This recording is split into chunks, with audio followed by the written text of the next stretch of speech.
வணக்கம். மீண்டும் சந்திப்பதில் நான் மிக்க மகிழ்ச்சி அடைகிறேன். நான் ஆனந்த் ஸ்ரீனிவாசன். நார்மலாக மார்க்கெட்டில் எப்படின்னா, மார்க்கெட் ஏறுறச்ச இந்த ரீட்டைல் இன்வெஸ்டர்லாம் வருவாங்க, வாங்குவாங்க. ஏதாவது ஒரு சான்ஸை மிஸ் பண்ணிவிடுவோன்னு வாங்கிறதுக்காக காத்துட்டே இருப்பாங்க. அதே மார்க்கெட்டில் விழுற சமயத்தில் எல்லோரும் விற்றுட்டு அவசரமாக ஓடி போயிடுவாங்க. ஆனால் இதோட எக்ஸாக்ட் ஆப்போசிட்டாக தான் நம்ம பிஹேவ் பண்ணணும். மார்க்கெட் விழறச்ச நம்மளாம் உள்ளே போகணும், மார்க்கெட் ஏறுறச்ச நம்ம கேர்ஃபுல்லாக இருக்கணும், வாங்காமல் இருக்கணும். ஆனால் நம்மளோட ஹியூமன் பிரெயின் இஸ் ஆப்போசிட்டாக தான் ஆக்ட் பண்ணும்.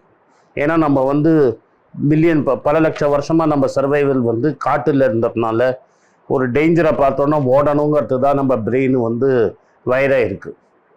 அதாவது ஒரு காட்டில் ஒரு மிருகத்தை பார்த்தா நம்ம எவ்வளோ சீக்கிரம் ஓட முடியுமோ அவ்வளோ சீக்கிரம் ஓடணும் அப்படிங்கிறதுக்காக தான் நம்மளோட பிரெயின் ப்ரோக்ராமே இருக்குது. ஆனால் ஸ்டாக் மார்க்கெட்டில் இதுக்கு எக்ஸாக்டாக ஆப்போசிட்டாக இருக்கணும். மார்க்கெட் விழறச்ச நம்ம பிரெயினுக்கு டேஞ்சர் சிக்னல் வரும். அப்போ நம்ம பிரெயினை ஓவர் ரைட் பண்ணி, இமோஷனை ஓவர் ரைட் பண்ணி நின்று வாங்கணும். இது ரொம்ப கஷ்டம். ஆனால் ஒரு பெரும் கிரைசிஸ் வரச்ச, ஒரு ஆபத்து வரச்ச நீங்கள் மார்க்கெட்டில் வாங்கினா என்ன ஆகுங்கிறத நம்ம இன்றைக்கி பார்ப்போம். 2008 அமெரிக்காவில் லேமன் பிரதர்ஸ் கிரைசிஸ் வந்தது. அப்போ இங்கேயும் பங்குச்சந்தை சரிஞ்சு விழுந்தது. அன்றைக்கி நீங்கள் ஸ்டாக்கை நீங்கள் வாங்கியிருந்தீங்கன்னா இன்றைக்கி என்ன ஆயிருக்கும்? நான் ரெண்டு எக்ஸாம்பிள் சொல்லிடுறேன். அன்றைக்கி டிசிஎஸ் விலை 125 ரூபா கிடச்சிருக்கும். இன்றைக்கி அதோட விலை 2050 ரூபா. வருஷத்துக்கு ஒரு ஷேருக்கு இன்றைக்கி 50 ரூபா டிவிடெண்ட் வந்துருந்தது. சில நாளைக்கு 10-15 ரூபா வந்துட்டு இருந்தது. அப்புறமா அது கூடி இன்றைக்கி 40 ரூபா 50 ரூபா வந்துருந்தது. ஆனாலும் நீங்கள் பார்த்தீங்கன்னா ஆவரேஜாக 30 ரூபா இந்த 10 வருஷத்தில் போட்டோம்னா கூட உங்களுக்கு 300 ரூபா வந்திருக்கும் ஒரு ஷேருக்கு. நீங்கள் ஷேரோட வாங்கின விலை 125 ரூபா, ஒரு 175 ரூபா எக்ஸ்ட்ரா எடுத்திருப்பீங்க. இன்றைக்கி அந்த ஷேரோட விலை 2000 ரூபா. இது மாதிரி நம்ம பல கம்பெனிகள் சொல்லிட்டு போகலாம். ஒரு கிரைசிஸுங்கிற சமயத்தில் நீங்கள் வாங்கினேன்னா பெரிய லாபம் அடையலாம். அது மாதிரி அசாதாரண லாபம் அடையலாம். நீங்கள் அப்படி பார்த்தீங்கன்னா சத்தியம் அந்த ராமலிங்க ராஜு செபி கடிதம் எழுதினும் போது ஸ்டாக் 5 ரூபாய்க்கு கீழே போச்சு. அன்றைக்கி வாங்கினவங்கள்லாம் இன்றைக்கி லட்சாதிபதிகளாகவும் கோடீஸ்வரனாகவும் ஆயிருப்பாங்க. ஏன்னா அந்த கம்பெனி பிஸ்னஸ் ஸ்டேபிளாக இருந்தது, எம்ப்ளாயீஸ் இருந்தாங்க, எம்ப்ளாயீஸை நம்பி தான் பிஸ்னஸ்ஸு அண்ட் ஓனர் அந்த கம்பெனியோட கஸ்டமர்ஸ் அப்படியே இருந்தாங்க. அந்த கம்பெனியை பின்னாடி டெக் மஹிந்திரா வாங்கி இன்னும் வலுவாச்சு.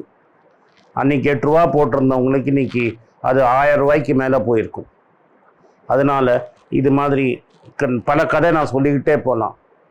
மார்க்கெட்டில் ஆபத்து, கிரைசிஸு, எல்லோரும் மார்க்கெட்டை பார்த்து ஓடி போகிற சமயத்தில் நீங்கள் தைரியமாக மார்க்கெட்டில் வாங்கினீங்கன்னா ஒரு 10 வருஷத்தில் அதை நீங்கள் 20 மடங்கு 30 மடங்கு உங்கள் பணம் மாறும். அதனால் எப்போதும் நம்ம என்ன பண்ணணும், மார்க்கெட் ஏறச்ச சும்மா இருக்கணும், மார்க்கெட் இறங்கறச்ச பார்க்கணும், மார்க்கெட்டில் பெருநஷ்டம் வரச்ச நம்ம போய் வாங்கணும். ஜான் டி ராக்கர்ஃபெல்லர் சொன்ன மாதிரி மார்க்கெட்டில் தெருவில் ரத்தம் இருக்கிறச்ச தான் நம்ம வாங்கணும். தெருவில் பாம்பேயில் மார்க்கெட்டில் ஏதாவது ஒரு பேட் நியூஸ் வந்தால் ரத்தாரும் ஓடும், மார்க்கெட்டை விட்டு எல்லாரும் ஓடுவாங்க. அந்த ரத்த கதவுலையில் நம்ம போய் வாங்கினோன்னா பெருலாபம் அடையலாம். இந்த வீடியோ உங்களுக்கு பிடிச்சிருந்ததுன்னா இந்த சப்ஸ்கிரைப் பட்டன் அமுத்துங்க, நோட்டிஃபிகேஷன் பெல் ஐக்கானை தட்டி விடுங்க. எப்பப்போ நாங்கள் புது வீடியோ போடுறோமோ அப்பப்போ உங்களுக்கு செய்தி வந்துக்கிட்டே இருக்கும். என்கிட்ட ஏதாவது சந்தேகம் கேட்கணுன்னா கீழே கமெண்ட் செக்ஷனில் கமெண்ட் அனுப்புங்க. ஒரு இமெயில் ஐடியும் கொடுத்துருக்குறோம். அந்த இமெயில் ஐடியில் எனக்கு நீங்கள் தொடர்பு கொள்ளலாம். நான் 2 புஸ்தகம் எழுதியிருக்கேன். அந்த புஸ்தகம் உங்களுக்கு தேவைப்பட்டால் எங்களுக்கு இமெயில் ஐடி அனுப்பிச்சா கான்டாக்ட் பண்ணிங்கன்னா எங்கள் ஆஃபீஸ்லேருந்து அந்த புஸ்தக டீட்டெயில்ஸை உங்களுக்கு கொடுப்பாங்க. நன்றி, வணக்கம்.